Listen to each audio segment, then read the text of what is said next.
welcome this morning to our Corporate Services Committee meeting this Wednesday, May the 13th, 2026. I'd like to call this meeting to order, and I'm going to ask the clerk to conduct a roll call. Thank you, Chair. Councillor Bateman. Present. Councillor Diodati.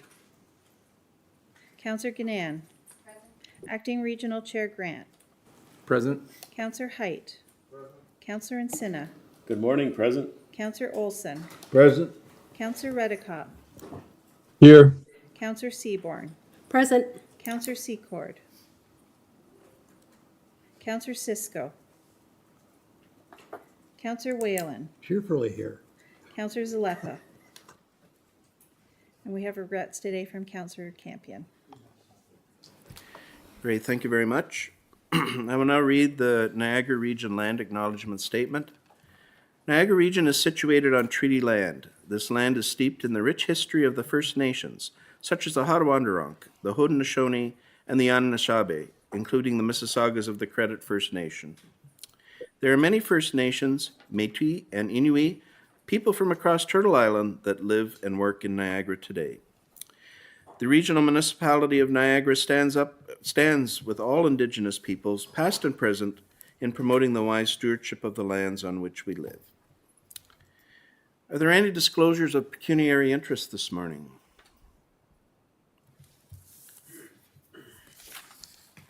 Seeing none.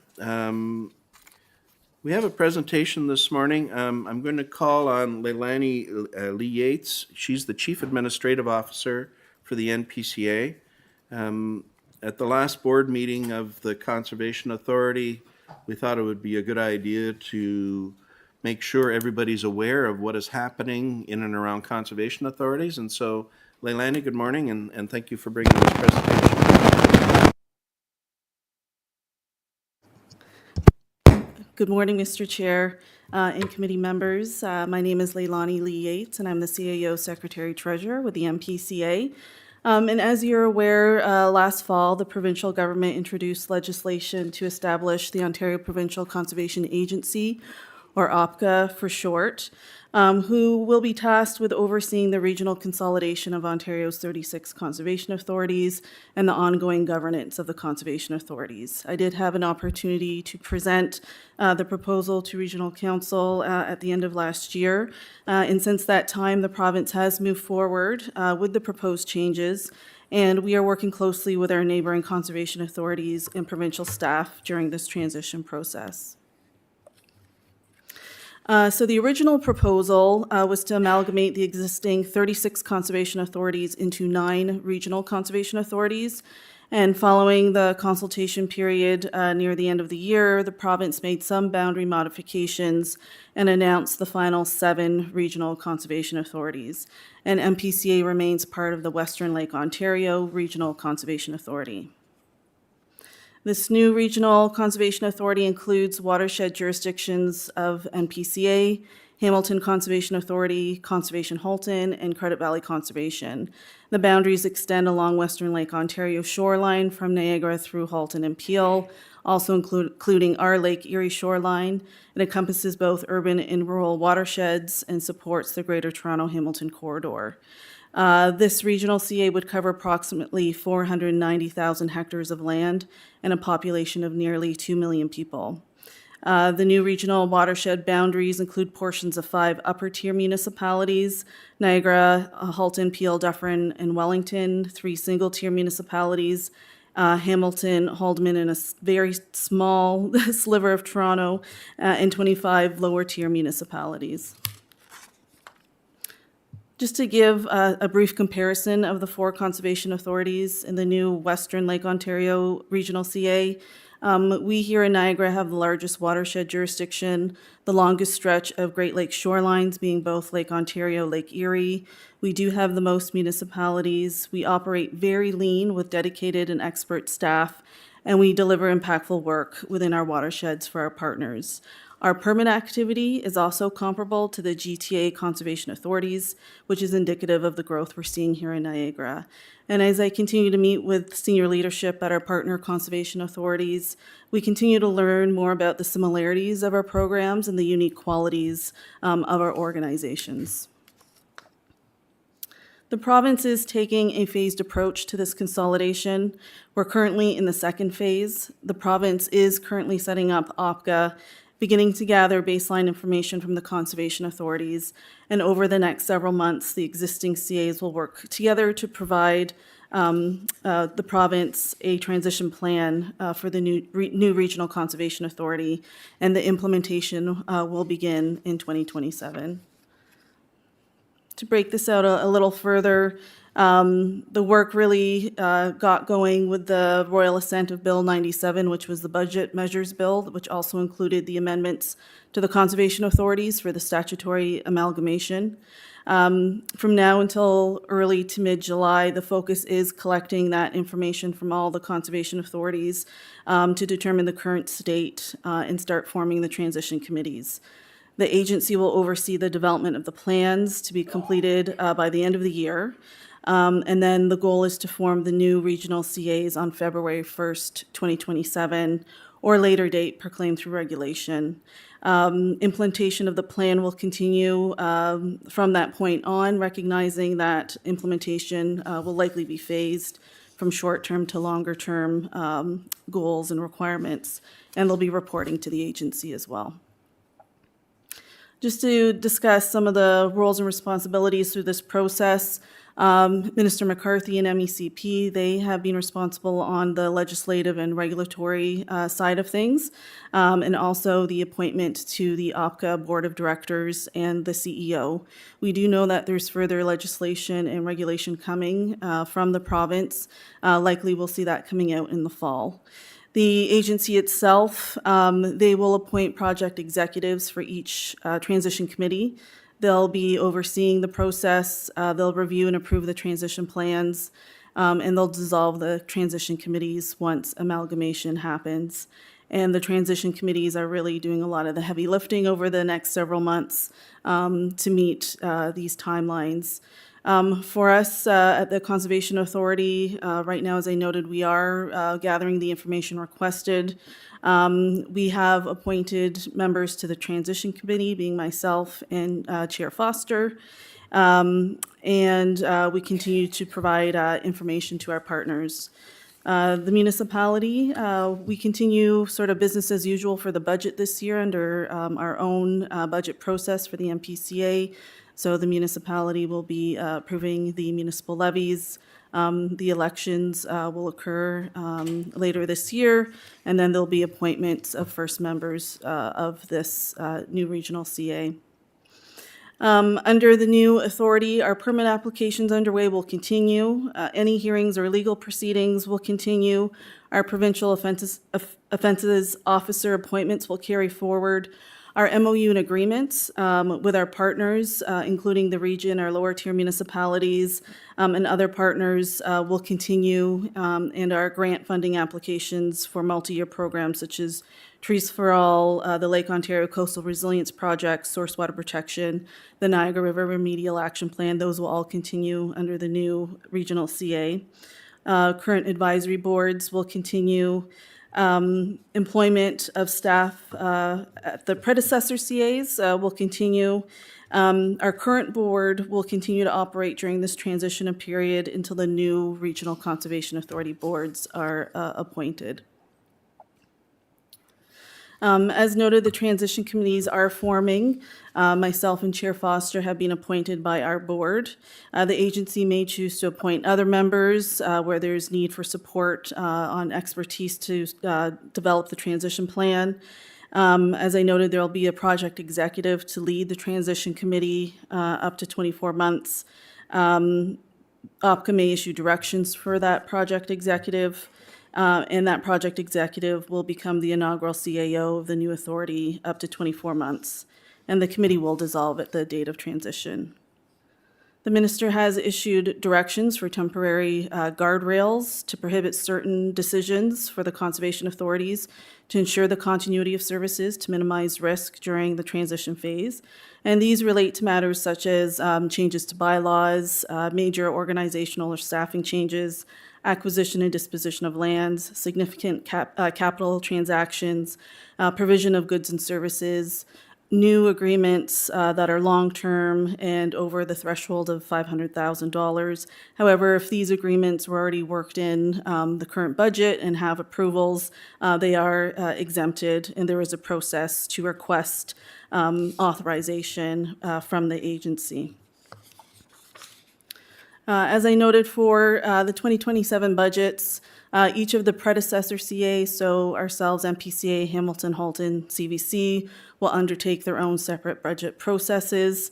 We anticipate the minister will have additional directions for this year's budgets. We know that they do want the conservation authorities to have their boards approve their budgets earlier in the year instead of carrying over into the next year. But that's our typical process that the MPCA follows. And then we also know the province will need to review the Conservation Authorities Act and related legislation to guide the future regional CA budgets.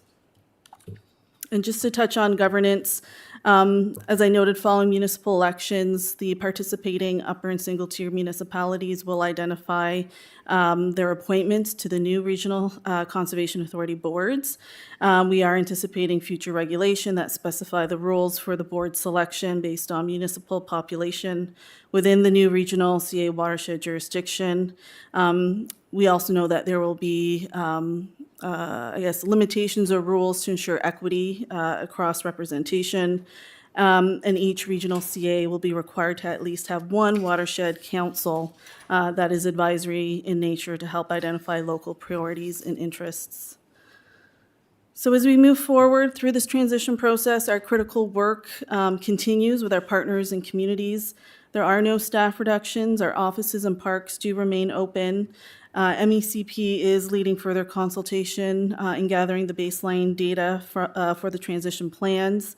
The OPCA board is forming. Project executives are being appointed. As noted, Chair Foster and I will sit on the transition committee for WLORCA is now the new acronym. As more information becomes available, we'll continue to inform the council, our partners, and our staff. And one way we're doing that is we have an online portal. It's just information-based. It's just to keep the community up to date on information coming from the provincial agency and information coming from our board so that people are aware of timelines and the process moving forward. So thank you again for your time. Thank you for your ongoing support of the MPCA as we move through this transition. Happy to answer any questions. Thank you. Okay, thank you, Leilani. Are there any questions? Councillor Whalen, please go ahead. Thank you, Mr. Chair. Lenny, thank you for the presentation. Just a quick question. Is there savings going to be had for this, and what's the logic behind it? Thank you, through the chair. We have not seen any financial analysis to show cost savings for this process. We are worried that there will be costs definitely associated with this process.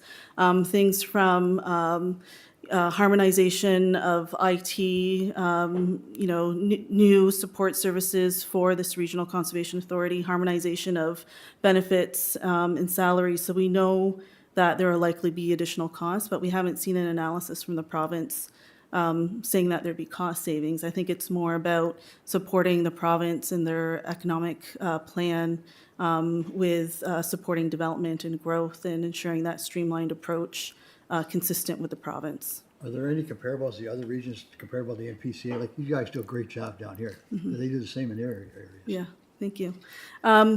With the three others that we're merging with, I would say there's definitely, as I said, similarities in our programs and services. Scale differs definitely. So in terms of our budget, we are a bit more comparable to Hamilton Conservation Authority in terms of our operating budgets. But once you get into Halton and Credit Valley, it's almost double their budgets from us. So it's, in terms of scale, we're quite different. Where we're looking for those opportunities is Are there things we do down here that, you know, are leading edge? For example, our City View permitting portal. We're about to launch that so people can apply online, and it's a tracking system for plan and permitting review, and that's something we hope to share with the other conservation authorities, and where they have strengths, perhaps through capital projects, we can learn from them. So we're trying to look for those opportunities, but I definitely think, you know, the last several years, the MPC has done a lot of work to bring ourselves up, not just to meet the standard, but to exceed it in some areas, and we want to take that forward as part of this process. Great, just one last question. Is it too premature to say is there going to be a head office and regional offices, or is there any idea where that's going? Good question. As we're told right now, local offices where they are will remain open. I think it would be very difficult to consolidate all staff into one location. We're functioning very well separately in our current locations, and it's very important for our staff too, because they live down here in Niagara, and I don't think there would be an expectation that they now need to commute, say, to Burlington or Hamilton. So what we're hearing is all offices will remain open. So still a lot of uncertainties that you have to work your way through. That's correct. The next several months we'll get more clarity, but the implementation will really begin in February. So we're just developing the plan, and then we're going to have to go through, you know, sort of that nitty gritty of, you know, what do we work on first in terms of harmonization, what's going to take a bit more time, and how will it be supported to make sure that happens. That's great. So we'll leave it in your capable hands with Sheriff Foster to look Yeah. after NPCA, because we hate to lose what we've got. Yeah. Thank you. Thank you, Councillor Whalen. Councillor Bateman. Thank you. Thank you so much for your work and your leadership. It has been really extraordinary. I can't say enough about the NPC. I am such a huge fan. That goes to you, Chair Foster, too, for as well as the board. At City Council this past month, there was an application. Somebody tore down a bungalow, and there was an application for an apartment complex to be built on there, and it was on a floodplain. And the councillors had questions about it, and they were really confused about why the NPCA wasn't there. And that is not a slight to your staff at all. It's just about processes. So I'm wondering, when you look at funding, because the criticism is that you are a barrier to development, right? That's in a nutshell. So can you speak to that about how it will streamline processes for building? Because that's a real big disconnect for me. I don't quite understand it. Through the chair, just a bit about some of the work we've done at MPCA. The last 2 years, we really focused on updating policies, streamlining our internal process. I think there's always opportunities and room for improvement. My understanding with the province is they're going to look at one consistent software and permitting process across the province. So there's consistency on requirements and timelines. That appears to be one of the main pushes for the consolidation, is to have that consistency. We would want to ensure at a local level we continue to provide that technical support with our floodplain mapping, modeling, the necessary review as part of that. So I guess to the earlier point, there's still a lot of details that need to be sorted out. But my understanding is the intention from the province is it will be a more streamlined process across the province to, facilitate more faster and streamlined approvals.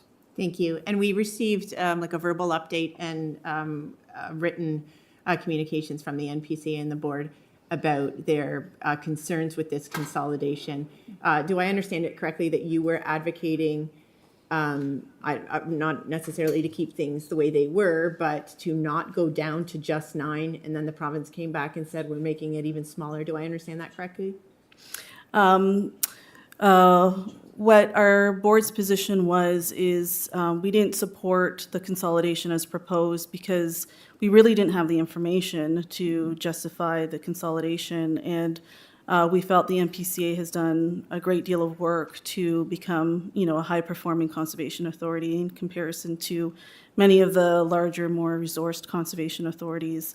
So there was a real concern of losing that local expertise as part of this process. And our board, they reaffirmed that position when the decision was made on the final 7 regional CAs, and there's an outlier 8, which is Lakehead. They'll stand on their own, but their name will change. I think at this point, our position has been heard in across with the conservation authorities, but the province's strong mandate continues, and the decision is to move forward with the consolidations. Okay, thank you. No other questions, Chair. Thank you, Councillor Bateman. Councillor Height. Yes, thank you. Over the years, the region has allocated millions of dollars to the NPCA for land purchases.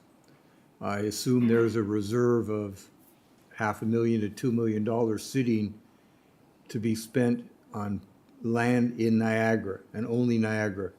Can we be assured that that money will be spent in Niagara, or should we be asking for it back before the amalgamation of the 4 groups? That's a very good question. At this time, the current reserve stands at about $600,000 for Niagara. Okay. Because we have been very successful in the last couple of years to leverage the regional funding with federal funding to secure about 5 or 6 properties in the last couple of years. As it stands now, we want to ensure that our budget, as it is approved for 2027, will be dedicated to the projects we identify in Niagara. We have reserve policies that specify the Niagara Land Securement Reserve is to support the purchase of lands in Niagara, and those policies carry forward, my understanding, into the new Regional Conservation Authority. So as part of the transition committee, we'll want to ensure that we have all those safeguards in place so that, the funding that comes from Niagara is put towards the projects in Niagara. A follow-up question on that is, if the NPCA decided to dispose of any land that's in Niagara, would the funds come back to only be spent in Niagara? We haven't crossed that bridge in any requirements. We have no desire to dispose of any of our lands. I would have to say those are questions that we'll need to bring to the transition committee on how we ensure policies moving forward would be reflected to support the decisions of the regional CA. As a councillor, I'd be concerned that with amalgamation and a new board that doesn't necessarily focus on Niagara and only Niagara, that there could be some decisions made by people sitting in Burlington or Hamilton suggesting that they dispose of some of the property, and those funds would then end up in the amalgamated conservation authority, and I hope that's not the case. And I know you can't answer what the future is going to bring, Yeah. but I would hope that you and Councillor Foster would guarantee that we are assured that that money stays in Niagara. Thank you. And one of the slides, Councillor Height did mention the guardrails that are surrounding us. So selling property is not something we can do, or disposing of anything as it's going on. So We don't know what the future is going to bring. no, that's very true. Councillor Olson, please go ahead. Thank you, Chair, and thank you for the presentation, Leilani. So you have the watershed councils that have been established. Is there a watershed council for the 12 Mile Creek? Is that correct? So currently, the MPCA has 3 advisory committees. We have our General Public Advisory Committee, we have a Wainfleet Bog Ad Hoc Technical Advisory Committee, and now we're forming the 12 Mile Creek Advisory Committee to help support and inform our decisions on developing a 12 Mile Creek watershed action plan and other projects related to 12 Mile Creek. All those committees will continue over into the new Regional Conservation Authority.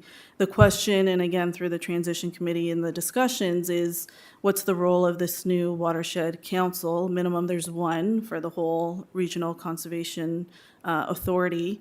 Does that role sort of combine all the existing public advisory committees that we currently have, or is there a need for them to remain separate? So again, to be determined, but I think there's flexibility in determining how we continue that great work of those committees moving forward. So the further question, Chair, through you, so is there an advisory committee that covers Credit Valley, Credit River too? Is that how this works? My understanding is Hamilton has a public advisory committee, Credit Valley doesn't, and Halton doesn't. So not all conservation authorities have public advisory committees. We're fairly unique in that we've had a long-standing public advisory committee with the MPCA, and we have great representation across our community, and we bring projects to them to get input from their various perspectives. And I think, again, when we talk about MPCA and what we bring to the table and some of those innovations and long-standing practices, I think the consultation and connection with the community is very important for us to continue forward with. Through you, Chair, again, so the Credit River, I asked that question along with the 12 Mile Creek just because of the fact that they're both the home of native brook trout and two of probably the only two in Lake Ontario at this point, other than, but the native fish still live in 12 Mile Creek and they still live in the Credit River. So, and so I would hope that they would have a committee for that because that's, the other question I have for you through you, Chair, is the upper 12 Mile Creek and the lower 12 Mile Creek are distinctly different watersheds because of dams and things on the river. Is there any thought given to into creating two committees for that for them? I think at this time, when we develop the committee, we'll be looking at scope of work, and we can have those discussions on what's unique to the upper and lower reaches of the watershed, and how do we formulate and focus the work around that, particularly when we start to have conversations about potential enhancements or remediation. I think you're right, there'll be different approaches for those areas. But I think that committee as a whole will be tasked with advising us on how we look at those unique distinctions as part of our work. And thank you, through you, Chair, a financial question for you. And I have the same concerns that Councillor Hyde had about the allocation of reserves and the value of assets, because I think the valuation of assets will be an important thing.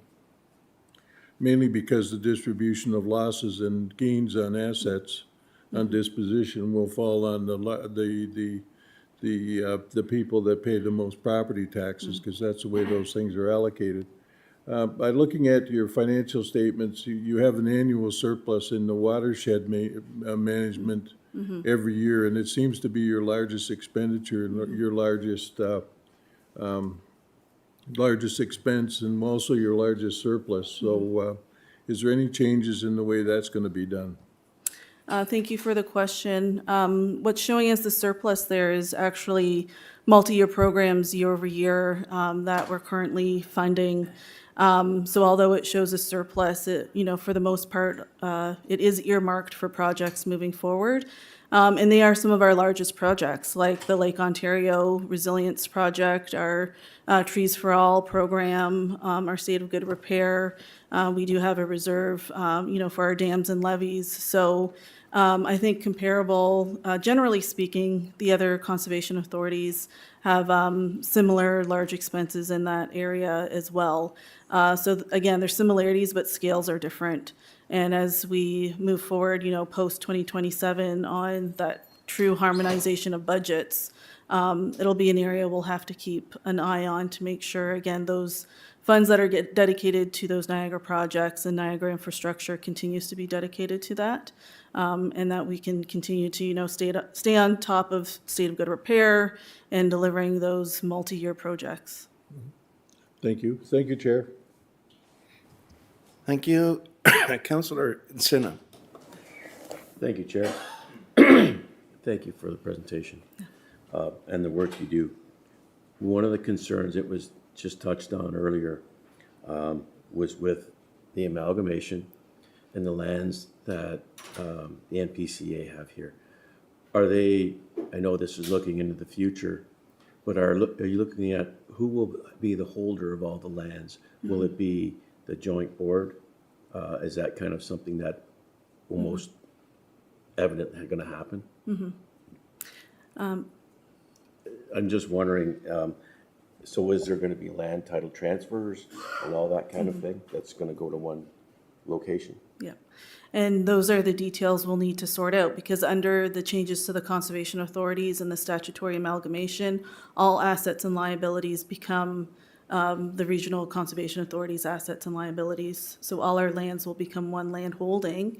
And how do we continue to manage them going forward and recognize, you know, the donations and the community involvement to make sure that those lands are held in public trust for the future. And, you know, and this is something that we have raised to the province to make sure moving forward there is that assurity of the future protection of our lands.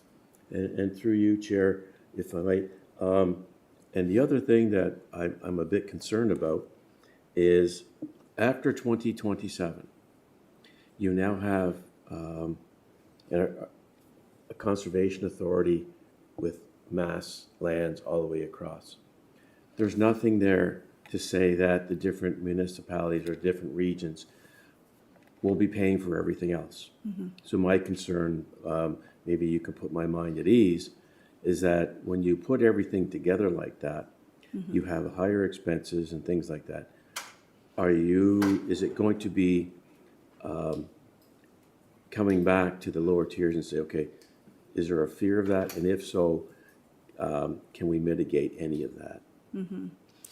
I think that's the key question that we're trying to sort out at this time, right? What's the future state? Right now, we're focusing on what's the current state, Yep. and then doing that comparative analysis, and then determining what the future state needs to look like and moving forward. And I think it's a shared concern across the Conservation Authority, you know, family and participating municipalities is, does this mean there's going to be additional costs to taxpayers as a result of it? And, you know, we can speculate. I just don't know at this time. And I think the heavy lifting ahead of us is try to put those safeguards to make sure that we're not suddenly downloading a lot of costs down to the municipalities as a result of this. Thank you. And like I say, through you, Chair, that put our faith in the two of you. Thank you. Thank you, Councillor Encina. Councillor Bateman. Sorry, Chair. Thank you. Just a quick question. Councillor Height had some good questions around finances, and I'm wondering about the foundation. Could you speak to the money that is currently there and how that will be managed going forward? Thank you, Chair. Yeah, the foundations has been interesting because none of the legislation or directions has spoken about the foundations or is related to the foundations. So they are technically a separate entity, and you know, their purpose is to raise funds to support the MPCA's programs and services and projects. And we have been having discussions across the foundations just to talk about, again, what's our current state of the foundations? What are we currently supporting? I think at this time, again, kind of the business as usual. Our foundation's doing great work. We do have a signature event coming up in July that we'll be promoting down at Balls Falls to raise funds to support things like land acquisition and our education programs. And as it stands at this time, there has been no direction on whether these foundations need to amalgamate or can the four continue to work separately and specifically support the predecessor CA work within the watershed. So those are some of the questions that we're trying to sort out as we move forward and continuing their good work in their roles.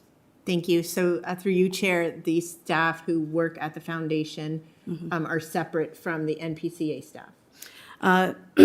No, through you, Chair, they are MPCA staff, but the entity itself as a foundation is separate from the MPCA. But we have an MOU with the foundation that we have supportive services, and we provide funding to help with their staffing and other overhead costs. Okay. Thank you, Chair.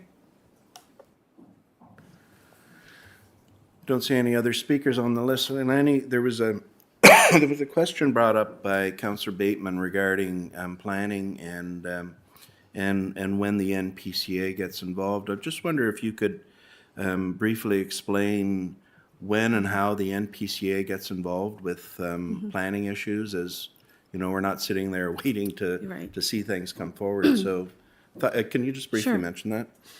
Thank you. And generally speaking, we get involved typically when municipalities take a look at, the screening mapping. They see that there's flood hazards or there's regulation mapping, or they may see, that kind of looks like a wetland or it's close to the river. Maybe we should reach out to the Conservation Authority. And typically we're involved in those pre-consultation meetings so that we can bring to the table if we have any concerns from a hazard perspective or a regulatory perspective.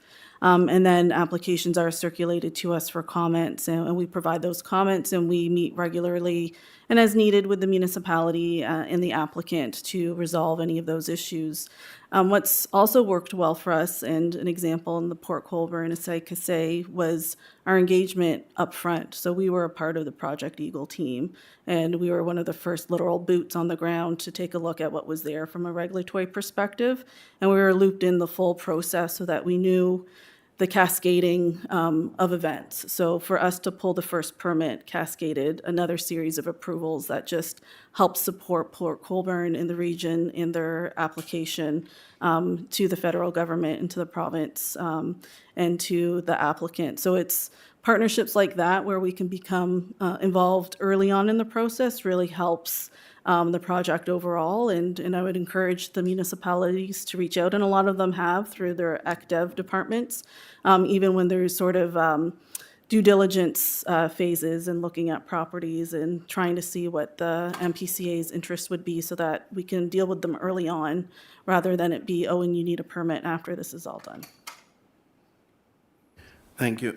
There was also a comment about the support or concerns from the board, from the NPCA board, and giving a little leeway from council. I'm just gonna like a couple of things with it. Number one is that the NPCA is quite unique. It has two major shorelines on Great Lakes that no other conservation authority has. It's also a unionized shop, which is completely different than the rest of the conservation areas within Ontario. So we just wanted to make sure that those things were very clearly identified going into any of this stuff, because it does make the NPCA somewhat unique within the setup. So, Leilani, thank you very much for the briefing. Thank you very much.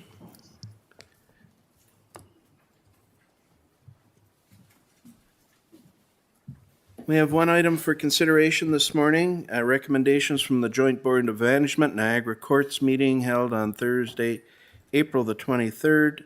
Mover and seconder, can I get Councillor Nsinda to move and Councillor Whalen to second that this motion and the report comes on the floor? To the Commissioner, anyone want to make any comments, or are we good to go? Good to go. Good to go, okay. Councillor Redekop, please go ahead. Thank you very much, Chair. So do we have a specific target or a range that we're going to be suggesting in terms of the increase of the fines?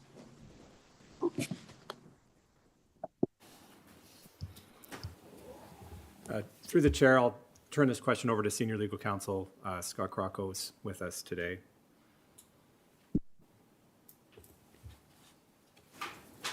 Thank you, Councillor. No, we haven't identified a particular range, but I think pointing out that nothing has increased or for a majority of these offenses since 2001. If the Associate Director of Court Services knows otherwise, but I'm not aware of a specific range.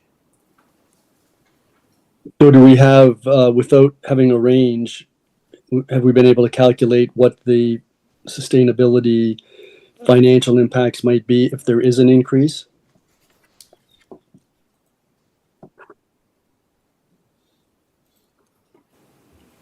I wouldn't be able to comment on that without having those numbers and reviewing them through our financial group. Okay, and then finally, have we considered requesting that the provincial government reinstate the automated speed enforcement program?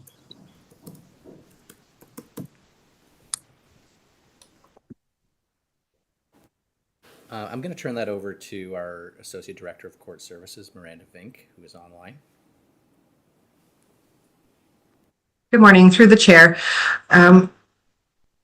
we, as the Niagara Region Court Services, have not had any steps put forward in terms of advocacy for automated speed enforcement. To my knowledge, that would more so be done through transportation, as that was the program that they were delivering. However, further to your question about the financials, it would not be possible to really calculate because set fines account for such a large and diverse percentage of provincial offenses matters. And, the speeding example used in the report is just one of hundreds of set fines captured within the Provincial Offences Act. However, what I will say is, there is the sustainability component, but larger than that is the road safety component. And with consideration to set fines increasing and in order to act as a deterrent in line with rates of inflation. As Senior Legal Counsel Crocco mentioned, many of these set fines have not been increased since 2001. Some have not increased since 1993. So, it would be very important for our provincial government to consider those aspects, and considering the integrity of the provincial offenses program and the ability for it to remain an impactful and deterrent with regard to costs and expenditures and fine rates, so that it does remain an appropriate deterrent. Thank you for those answers, Chair. I think that those are all good points, and I presume that the letter that is being requested be sent by the acting regional chair will reference the studies that have indicated that increasing fines results in better driving behavior. And the fact that there hasn't been an increase for over 2 decades, also will be something that would appeal to the government. My concern is that without a specific target, it's easy for the government to simply say, well, we looked at it, we're not going to do anything. And this government is particularly intransigent when it comes to moving forward on things that they've allowed to stand still. As the director mentioned, safety is a big component of this. So the finances are important, the safety is important. And since it's the regional chair that's going to be, acting regional chair that's going to be sending the letter, and it's this committee and ultimately council that's going to authorize this, I think that we should put something in about the reinstatement of the automated speed enforcement program, simply because A, was very popular, except among those people who insisted on disobeying speed limits, particularly speed limits in safety zones. And it did have a positive impact on reducing speeding. So I'm not sure where I should go with this. Should I be asking that the letter include that as an amendment to the recommendation? I'm going to recommend that you may want to put that specifically into an amendment to a motion here, only because I don't think it's particularly, how can I put this? It's not particularly friendly. Right. So, Yeah, I get that. yeah. I understand that, and that's why I asked that question. But I also think that there should be some range, suggested range, so that at least the government has to look at a specific amount. I mean, if these charges to process the charges, if the cost of processing the charges has doubled, more than doubled, and I'm sure that will be pointed out, I think that it would be helpful if we had a target. So I would move to amend the first paragraph so that there's an inclusion in the letter to a range which staff can provide the acting regional chair with. And the second part is that we include a request for the government to reinstate the automated speed enforcement program. So that's my amendment. So it sounds like there's 2 amendments there, Councillor Redekop. So There are 1 and 2, right? yeah. I see Miranda's hand up, so before we get into that, because I haven't had anyone jump out of their seat seconding it yet, so Miranda, you wanted to make a comment?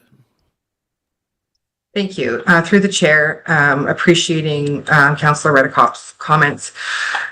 I think it's important to note that we are doing this advocacy in partnership with all other courthouses across the province, including the Municipal Court Managers Association of Ontario. We're also working actively with the AMCTO, AMO. We have plans to include the MFAO, and also we have had requests from the Prosecutors Association of Ontario, as well as some policing groups, to partner on advocacy for this province-wide, because this is just not a Niagara issue, but an Ontario issue. I think the challenge with requesting a rate outside of specifically calling out what is mentioned in the report in terms of consideration for set fines to be increased in line with the rates of inflation. It would be very difficult to call out a specific rate, again, because of the hundreds of variants within the Provincial Offences Act of the types of charges. And again, I want to call out that the messaging that we have provided is consistent with the messaging that has been supported and is being anchored across the province through our municipal court partners. Further, appreciating full agreement that the automated speed enforcement program did provide absolutely astronomical impacts to road safety within Niagara and across the province. My only caution would be about the dilution of the message regarding the specific letter and report and the messaging with relation to the set fines. However, should there be an appetite to bring forward a separate report, I'm happy to connect with our Associate Director in Transportation, who oversees the automated enforcement programs, and talk about the potential for that.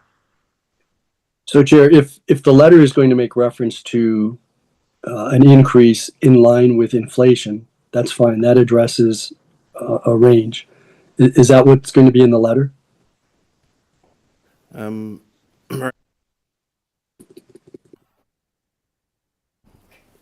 Miranda, any comment on that? Yeah, happy to assist with drafting a letter with the acting regional chair to ensure that the language specifically calls out the messaging within the report about requests to consider fine values in line with rates of inflation. Okay, that's fine then, Chair. And in terms of the automated speed enforcement, I can bring a notice of motion at Regional Council to deal with it. So I'll withdraw my amendment. Okay, thank you very much, Councillor Reddekopp. Councillor Bateman. Thank you. Just a question about the inflation. It would be inflation from 2001 when it was originally instituted to 2026, right? Is that what we're saying over the last 25 years? Just to clarify. So, Miranda, I'm just wondering, what's the focus of the group? Are they looking backwards as Councillor Bateman, or moving forward from this point? It's an excellent question.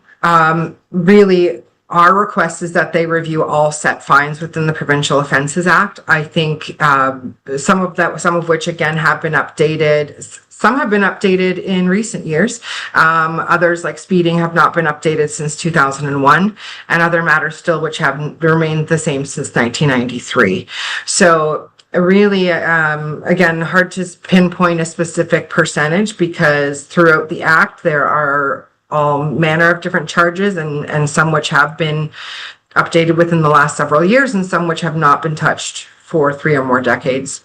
So really, I think it would be, our request is that they would assess them on a case-by-case basis and determine the time frame after which they have been last updated, and what an appropriate scale would be based on the inflation rates and current expenditures that has occurred since the last time that those fines have been updated. And I think it's also worth mentioning, keeping them scalable in terms of the severity of the offense as well. Okay, thank you. I don't see anyone else's name on the speaker list at this point, so please vote electronically, yes or no.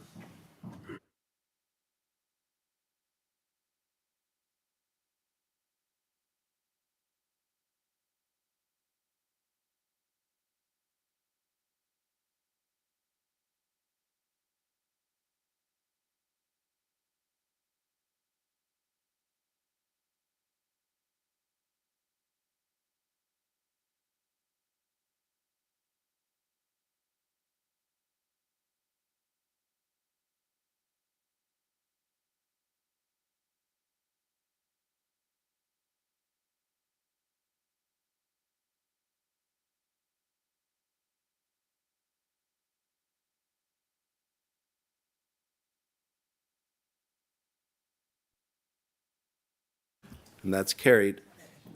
It was a long vote. Councillor Whalen likes to have quick meetings, and the vote took about a half an hour. We have 2 items for consent this morning. Does any member wish to vote separately on either one of those items? Councillor Whalen? Question with respect to not a separate vote, though. Not a separate vote, okay. Not a problem with questions. So, can I ask Councillor Height to move and Councillor Bateman to second these 2 reports this morning?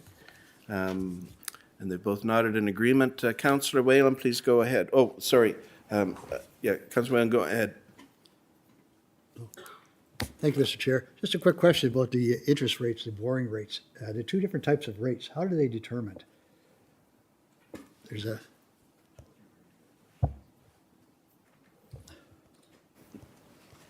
Through the chair. So I'll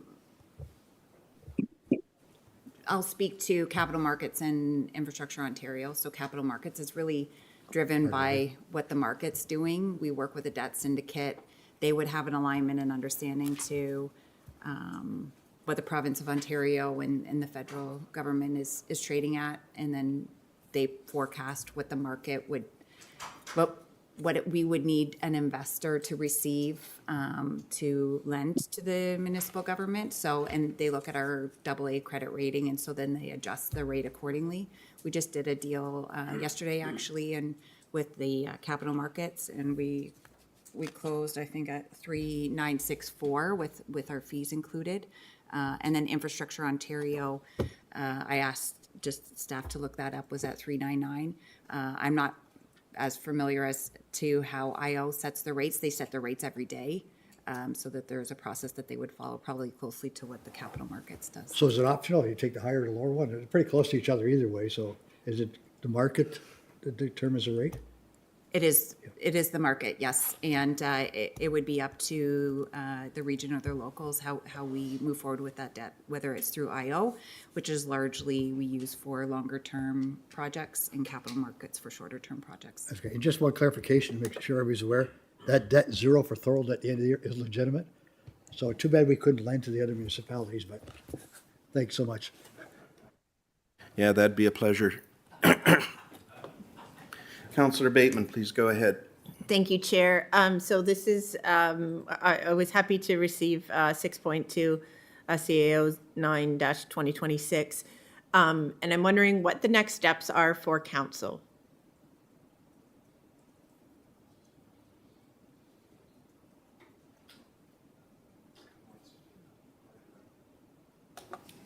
Thank you. Through you, Chair. I think most directly would be establishing what our advocacy program will be for AMO as well as potentially Niagara Week. But I'll look to Ms. Ball-Condren actually just to provide any further detail or direction. Thanks, Ron. And through the chair, just to echo Ron's comments, AMO is coming up, and I definitely think that in almost every ask we're bringing forward, there's always an opportunity to highlight that, oh, louder, sorry. Can everyone hear me now? Yeah, okay. As I was saying, I think in the upcoming AMO conference, there's an opportunity in almost every delegation we attend to just underscore the importance of sustainable funding. I would argue that especially for infrastructure, if there was sustainable funding in place, we might not be coming with these really large asks. So I think there's always an opportunity to have that in our speaking notes and when we're engaging with upper levels of government. So that's definitely an immediate next step, if that answers your question. Thank you. And when is Niagara Week? Was it pushed to the fall, or was that the year prior through you, Still Chair? yet to be determined. I'm sorry? Still yet to be determined. Okay, but it will, obviously, it will be in this term of council. That's the plan right now, Melissa. Okay, can we get, when would we get a solid answer on that? I'll have to follow up, Chair. The CAO says he'll follow up on that, so So when will we get a follow-up is what I'm asking, I guess. you'd introduce it at a council meeting, I would assume? Yeah, Best effort. yeah. So, anything else, Sorry, Councillor no, Baker? I'm still, I don't understand. We have Niagara Week. We usually have it in the spring, or we did when I attended. And now we're not sure if we're going to participate in Niagara Week in this term of council again. Go ahead, CAO. Through you, Chair, I didn't say that. I said I'd make best efforts to follow up at the council meeting. Sorry, Chair, I don't want to there- assume anything, but it The seems- reality, Councillor Bateman, is that there's a lot of interesting negotiation goes on with Queen's Park on dates and times and all this other type of thing. And I have confidence in the CAO and Ms. Belcaldron to make sure that they are working on that, and they'll bring it back when we know. They can honestly say there is not a date at this point in time, but they are working on it. So is that Well, fair? It's not, actually. Okay. It seems, to be honest, it seems a bit hostile. All I'm asking is that this council get an It's not opportunity. hostile. Sir, please don't interrupt me. We have this council, we've been advocating, it's the end of this council. This council is about to no longer exist in its same form. And the expectation is that we work until this council is done this term, and to not have an answer and to be dismissed twice, asking for if we're even going to make an attempt to get it at this council, is hostile in my opinion. So, moving on, Chair, we did receive a report on. As a point, Councillor Bateman, before you continue on, it was not hostile. In fact, now It I'm. was now- hostile to me, Chair. Excuse me, now I am speaking, not you. Now, I will tell you right off the bat is that the CAO has answered your question. You may continue down that It was line if a you want, but non-answer. I'm sorry, you're finished. No, I'm Let's not move on to finished, Councillor Chair. Councillor. Thank you, Chair. Point of order, Chair, point of personal privilege. Go ahead. I am allowed to feel a certain way about a non-answer. I expressed it clearly. I asked for clarification. I've been nothing but respectful. And now you're dismissing me. So I would like to continue as I have notes prepared. So if it is not your will to continue, I would like to challenge the chair. Okay, thank you. I have gone on to the next councillor, so if there's a wish for you to challenge the chair, please go ahead. That is my challenge, that I get to continue. Well, Chair, there needs to be a seconder for the motion to challenge the chair's ruling. So does anyone wish to second that? You don't have a seconder. Please go on, Councillor Olson. Chair, my question is for Ms. Brenz, and it's a financial question with respect to the debt information report, specifically Appendix 2, page 1. My first question has to do with the long-term care St. Catherine's Home, the infrastructure Ontario debt. I guess that's intended debt of $80 million.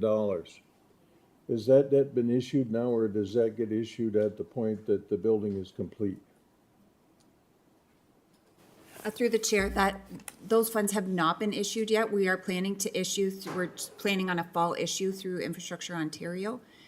So we do plan on issuing that this year. based on substantial completion being achieved this year.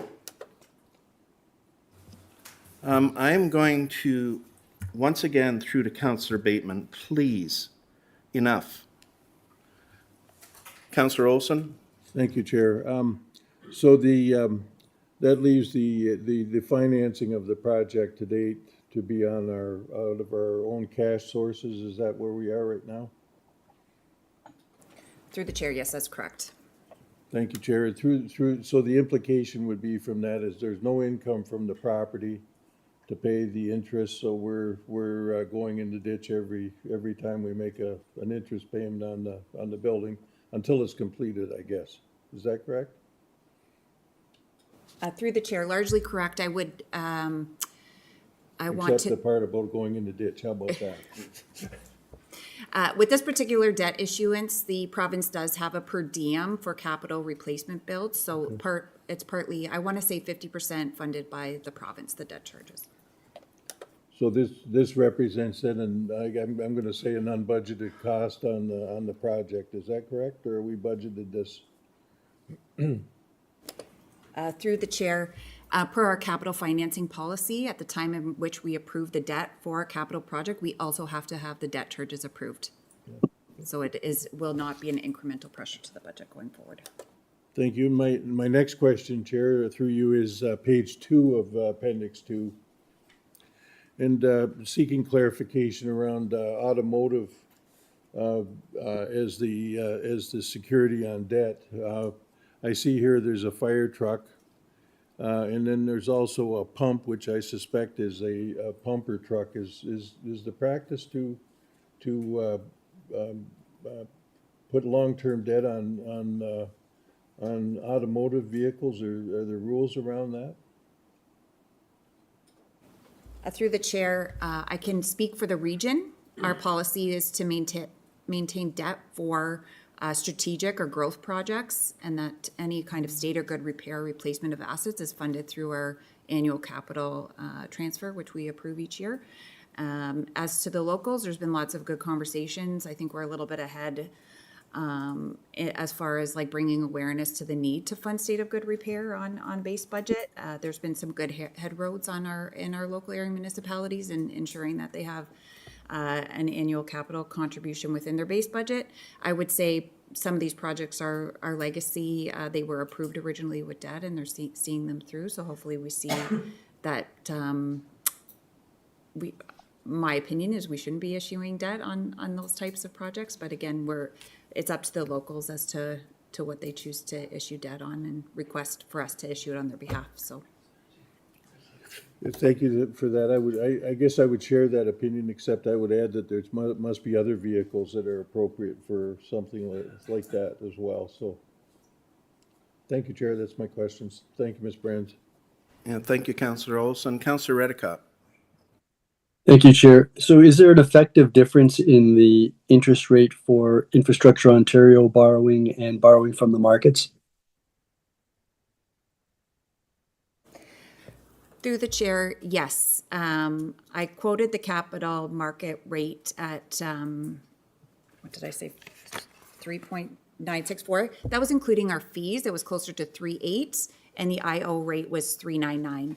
So we are trying to push more towards shorter term debt through the capital markets, knowing that it has a significant, well, it's a lower cost of debt financing. If I might, Chair, so in terms of your discussions with the local area municipalities, many of which have asset management plan pressures and will need to borrow money in the future, how does that align with where the debt curve is going for both the region and the responsibility that it bears for the local area municipalities? Through the chair, when we forecast out our debt, I believe I did a couple presentations last year in regards to our forecasted debt between the region and the locals. The locals are, we're estimating about $100 million a year for our locals. And that's considering all of their debt asks at that point in time. What we've actually seen is we haven't hit that $100 or $100 million mark. So the debt asks have come down, whether that's as a result of having increased funding available for state of good repair or just a delay in the debt being issued. Hopefully it's a little bit of both, and we're seeing the benefit of increased funding for state of good repair on the budget. We'll do a more fulsome debt forecast again in the fall when Standard & Poor's comes out to do our bond rating again. And we're actually having Moody's come out this year for the first time too, so we will have 2 bond ratings. We're the only upper tier that only has 1 at this point in time. Does that answer your question? Thank you, Chair. Yeah, that does, but I think that may be shifting as municipalities, as lower tier municipalities have to start getting more and more into dealing with the asset management plan pressures. That may alter. I don't know. Chair, with respect to the the Niagara Falls wastewater treatment plant, I know that there are pressing matters to have that upgraded, and I know that it currently provides the treatment for a large catchment area. That plant presumably will continue to operate after the South Niagara wastewater plant comes online, if and when that will occur.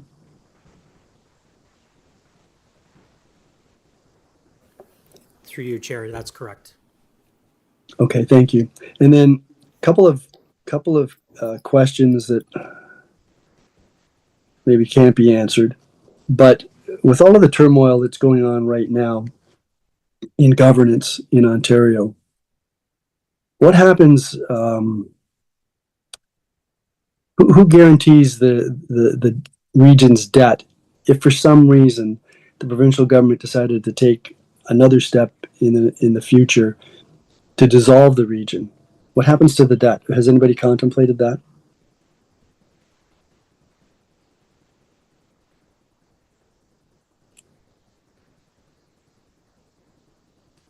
Okay, I'm assuming that the answer is no.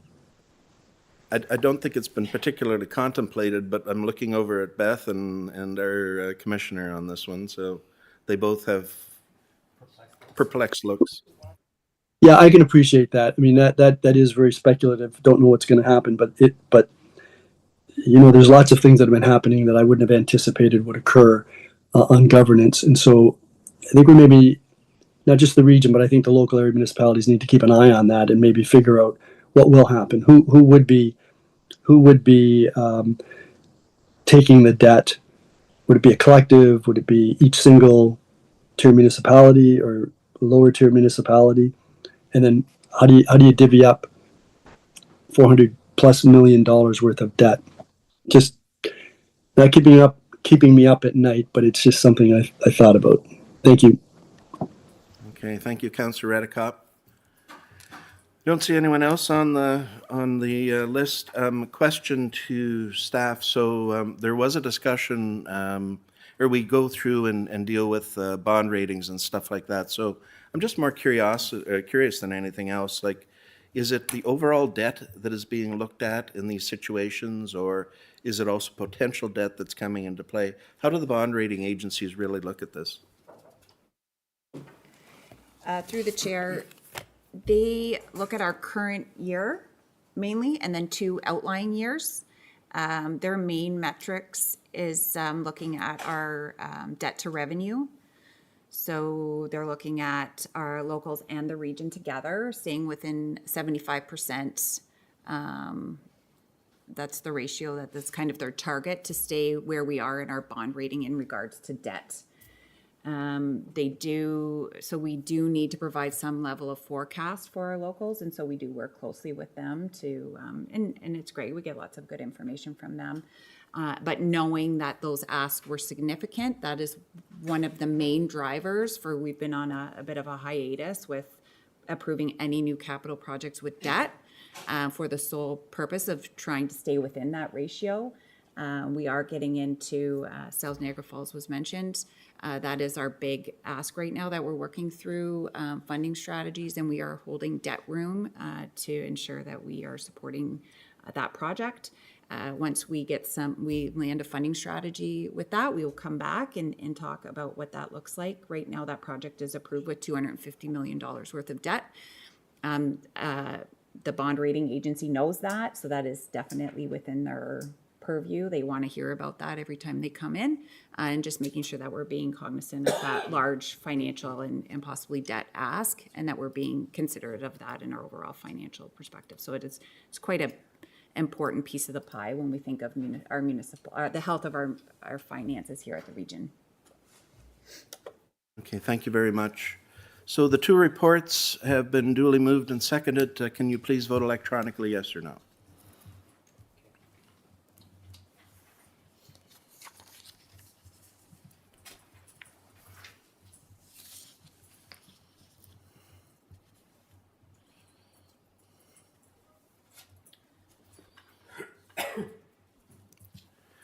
That is carried.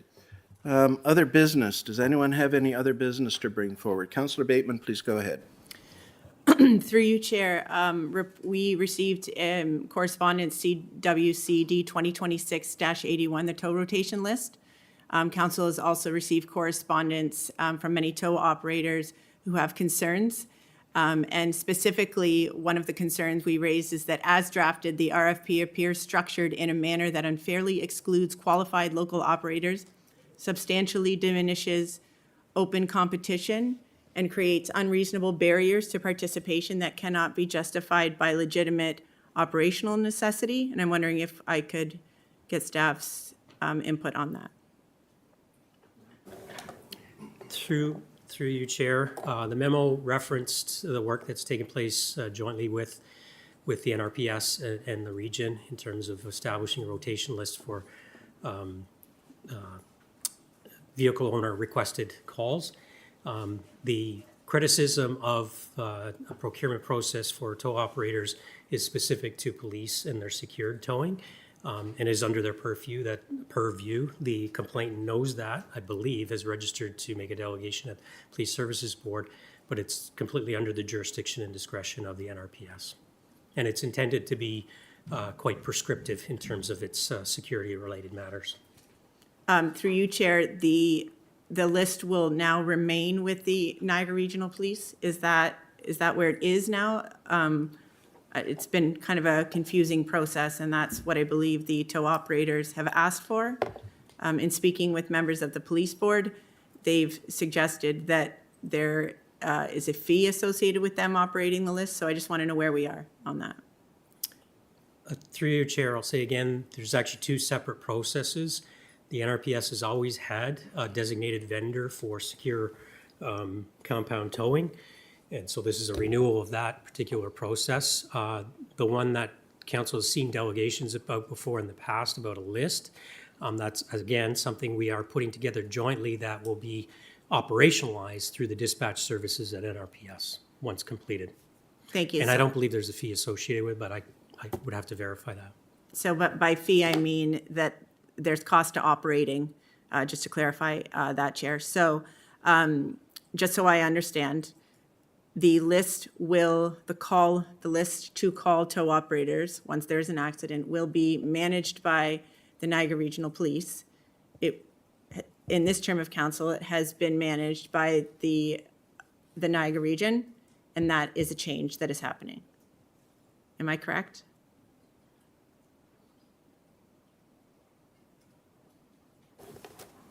So through you, Chair, I guess historically, or since we uploaded those services from NRPS, it was actually managed by a third-party vendor, and we're moving away from that. We've worked jointly with NRPS to create this list through an RFQ process. So we are still involved in terms of managing the procurement, as we did for their secure tow list as well. But as I said, is operationalized, it will function through the dispatch of the NRPS. Thank you. So it is coming, I believe, next month to the Niagara Regional Police, and then we will receive a report on it, or are we hands off because it's the Niagara Regional Police? Through you, Chair, I don't believe I can't speak for the NRPS or the chief. I don't believe it's going to their board. It's all operational, and it's moving forward. Okay. Thank you, Councillor Bateman. Councillor Olson. Thank you, Chair. I have a question with regard to financial information and the access to financial information. And I wanted to ask the CAO or someone who can tell me whether or not we're going to use the MIDAS system for consolidation of all of the financial statements. I asked for this several meetings ago where we were discussing the amalgamation and the consolidation of financial information. There's the system called MIDAS, which stands for Municipal Information and Data Analysis System, operated by AMO. And it claims to be able to consolidate the financial information on all organizations or all municipalities. And I'm wondering if we shouldn't be considering this as a vehicle for consolidating the assets, liabilities, long-term debt, et cetera, so that in a consistent manner, so that we can measure the effects of amalgamation, because this is being undertaken to save money, and I would like to have some kind of a measurement tool to know that that's happening, and to know what the debt limits are. And I also suspect that in any kind of amalgamation, there's going to be valuation issues, which leads to losses and profits on amalgamation. And I'd like to know what those might be. And I'd also like to know how those losses and profits would be allocated. And I suspect it's going to be allocated on the basis of assessed values of our communities, which in the case of Pelham, our assessed values are quite high comparatively. So I'd just like to know how that is going to be handled, or speculatively even how that's going to be handled. Is that a possibility?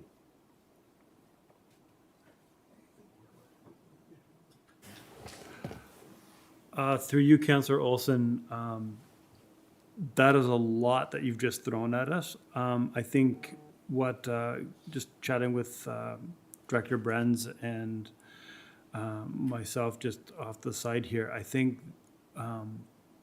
we will have to take that away, and we'll probably give you a call just to make sure that we're going to encapsulate what you're looking for in terms of the expectation to report back to council, and we'll report back, I guess, give an update maybe June, July at corporate services, and try to put a pathway together if there is one.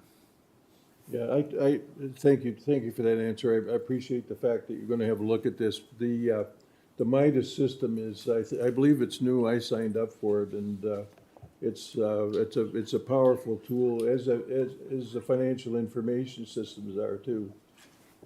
Because we have very mature and accurate financial information, and this is a way of consolidating everybody in one place, including with the region. So, as it is now. We did see a presentation through you, Chair, on this from AMO last Friday, so we'll follow up with them as well. Thank you, Chair. Thank you, Councillor Chair, Olson. Chair's Redicop, point of order. Yeah, go ahead, Councillor Redicop. Although I agree with what Councillor Olson has just requested, wouldn't that properly be the subject of a notice of motion to council? For council to decide? Yeah, just based on what I just heard is that the staff have just recently looked at this as well. So I suspect they would be coming back with a report on that solution. So I'm just, what's your thoughts, Councillor Redicop, on this one? Well, my thoughts are that staff may have done a superficial review, but Councillor Olson was quite specific and quite detailed in information that he's seeking, some of which I think would take a fair bit of work. If I'm wrong on that, fine, but otherwise, I believe that our rules indicate that that's the type of thing that would be the subject of a notice of motion as opposed to direction. My opinion, for what it's worth, You're the chair. Yeah, I think it's appropriate for them to come back with a report outlining what the system really is for us. And then I think you're quite right. I think an appropriate motion would go forward from that. So, Councillor Olson, you wish to make a comment? Yes, yes, I do, Chair, thank you. I'd be fine making a notice of motion as well if it comes out, but I suspect what will happen is we will go through the exercise and we will find out that there are 3 or 4 areas of valuation issues, most accurately the fixed assets.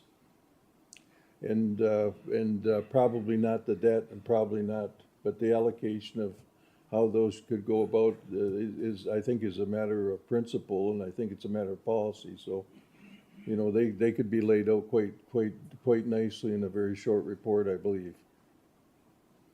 Okay, thank you, Councillor Olson. Anyone else have anything they wish to bring up in other business? Seeing none. There is some closed session items. So do any members wish to go into closed session to discuss the confidential items? I see 2 hands up. Which item would you like to speak to or discuss? Sorry? 6 or 8.2? 8.2. So there's no concerns about 8.1, I'm assuming? 8.2, okay. So we will go into closed session. So before I ask for a mover and seconder to go into closed session, I would like to remind you of your obligations respecting closed session. Those who are participating electronically in the closed session must ensure there is no other person in the location from which they are taking part in the meeting or make appropriate arrangements so that any other persons cannot see or hear any of the confidential deliberations taking place. If that is not possible, you must withdraw from the meeting until it is reconvened in open session. Councillor Ganang, can I get you to move? And Councillor Seaborn, can I get you to second moving into closed session? Any questions or any comments about the motion? If not, please vote electronically, yes or no.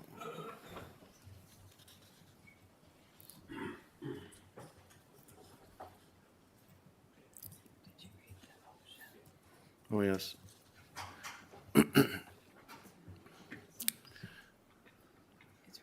Okay, so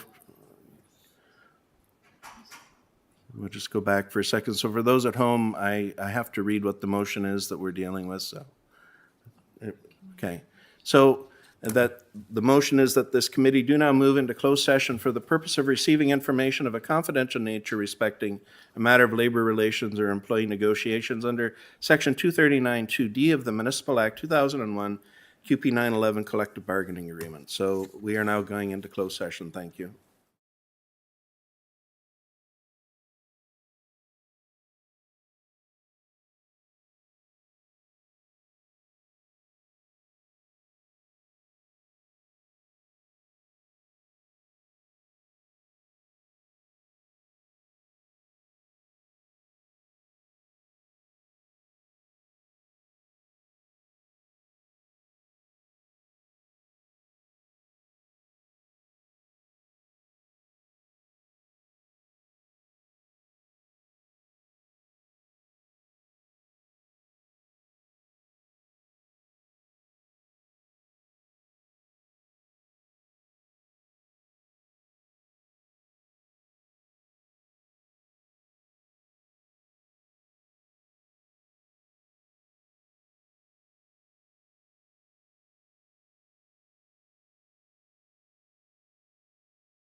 Okay, we have the technology ready to go, so, business arising from the closed session items. Can I get Councillor Redicop to move and Councillor Diodati to second that, the concerning confidential CSD 18/2026?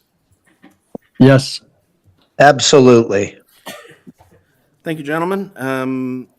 Any questions to this motion? Oh, Councillor Bateman, please go ahead. Thank you. Just a question about closed session. Do we record who is in closed session?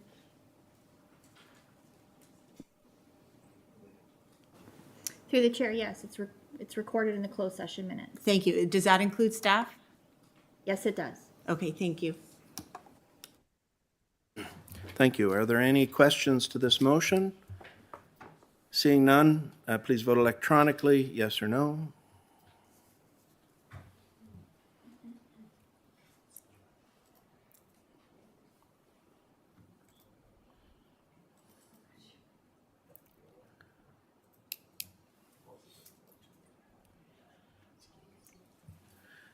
That is carried. Our next item, confidential HR 3-2026. Councillor Encina, can I get you to move, and Councillor Height, can you second that, please? Any questions to the motion in front of us? Seeing none, please vote electronically, yes or no.